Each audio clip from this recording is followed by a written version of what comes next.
For centuries, Japan admired China as its teacher in writing, in faith, and in culture. But in 1895, the student crushed the master. Japan seized Taiwan, inflicted punishment and deep humiliation, and set off a rivalry marked by betrayal, invasion, and horror. That reversal ignited a chain of atrocities, engineered attacks, puppet emperors, and secret biological weapons, atrocities that still fuel outrage in China today. What happened in those lost decades between reverence and rage explains why this wound refuses to heal. By the late 1800s, the balance of power in East Asia had turned upside down. For centuries, Japan had absorbed Chinese language, religion, and government as a student eager to learn. But after the Meiji Restoration in 1868, Japan transformed itself with astonishing speed, adopting Western industry and military tactics, while Qing China struggled with rebellion and stagnation. The shock came in 1895. In just 8 months, Japanese troops swept through Chinese territory, seizing Port Arthur, Weihaiwei, and Taiwan. The Treaty of Shimonoseki forced China to surrender Taiwan and the Pescadores Islands, recognize Korea's independence, and pay an indemnity so large it strained the empire's treasury. Japanese newspapers of the era declared the student had surpassed the master.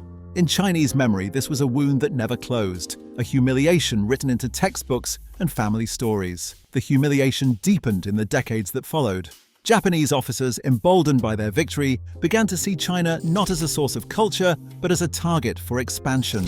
On September 18, 1931, a small group of Japanese soldiers detonated explosives on a section of the South Manchuria Railway near Mukden.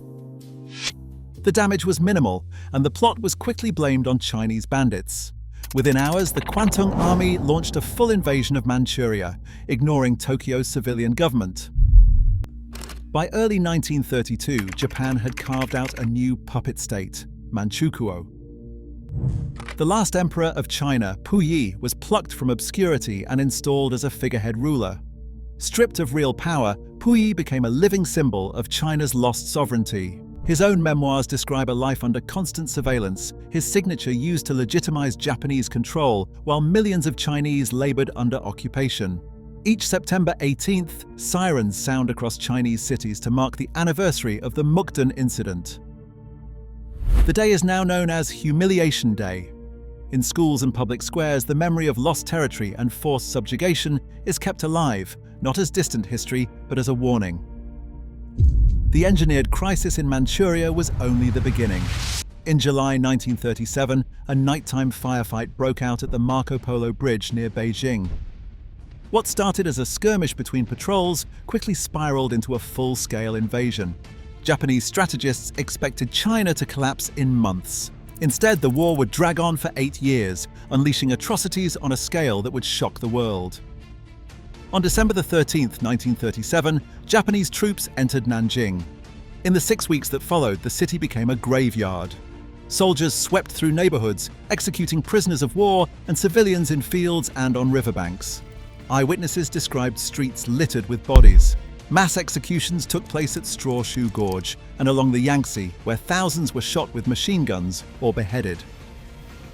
Japanese newspapers at the time reported contests between officers to see who could kill the most with a sword. Westerners who stayed behind, like John Rabe, a German businessman and Nazi party member, kept detailed diaries.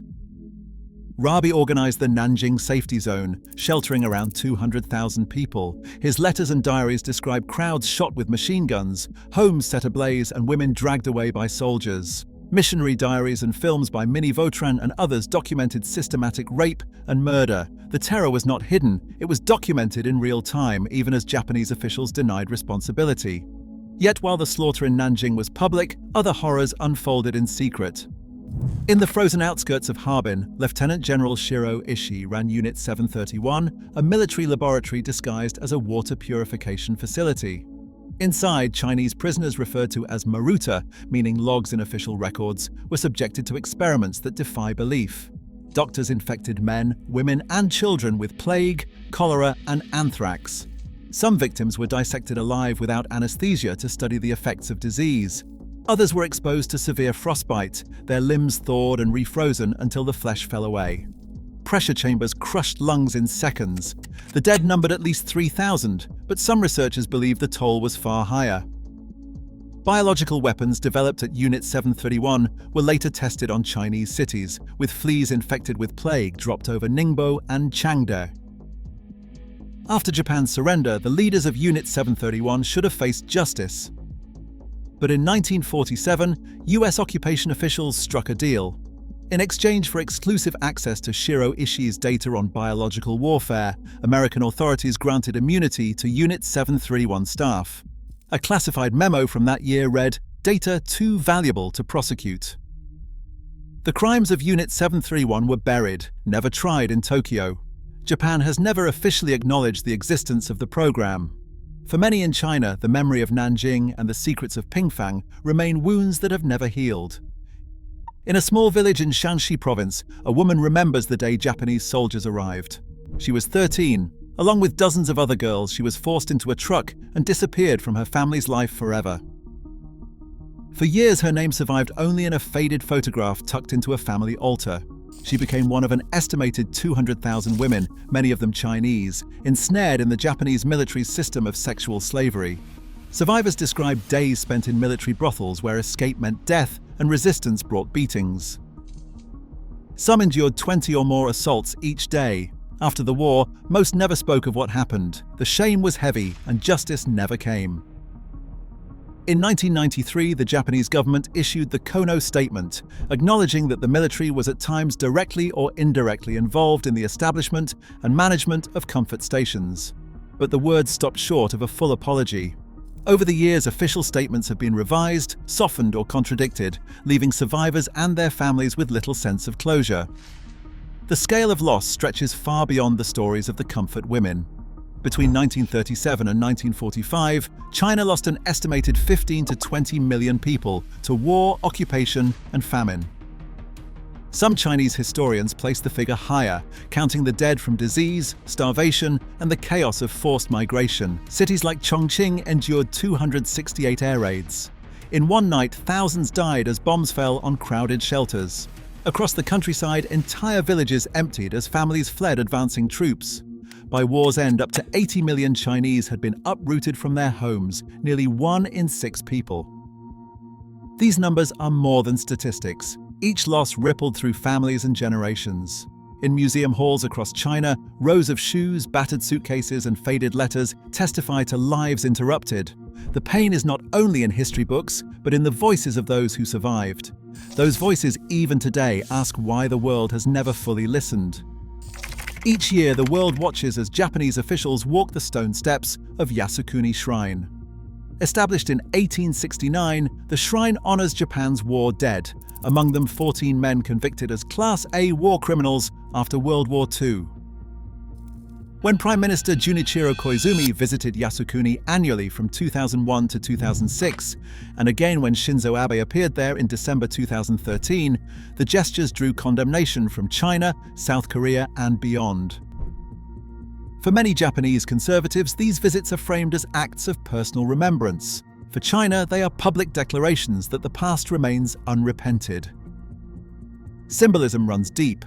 Yasukuni's enshrinement of convicted war leaders was a private decision in 1978, but its impact is national and international.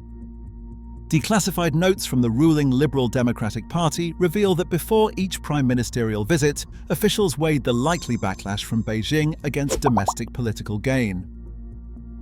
In 2006, a memo from the Imperial Household Agency surfaced as recording Emperor Hirohito's refusal to visit the shrine after the war criminals' inclusion, a silent rebuke from the nation's highest figure. The controversy does not end at the shrine's gates. In 1982, Japan's Ministry of Education quietly directed textbook publishers to soften descriptions of wartime aggression, changing the word invasion to the word advance. Drafts and meeting minutes show that pressure came from within the ministry and from politicians wary of international reaction. In the years since, the debate has flared again and again, with each new edition of schoolbooks scrutinized for omissions or euphemisms. Historians and teachers who resist these changes have faced lawsuits and intimidation. The result is a generation of students who grow up with a version of history that often minimizes or sidesteps the suffering inflicted on China. The contrast with Germany is striking.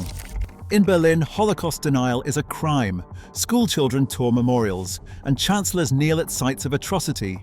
Germany has paid more than $89 billion in reparations and built over 100 memorials to the victims. In Japan, official apologies are often vague, and each act of remembrance for war criminals reignites old wounds.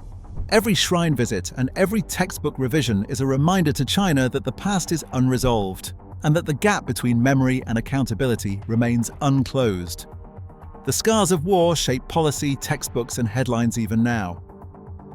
Japan's unresolved past shadows every negotiation, every memory, every classroom in China. Until true reckoning replaces denial, history remains a living barrier, reminding both nations that some wounds demand more than time to heal. Share your perspective below.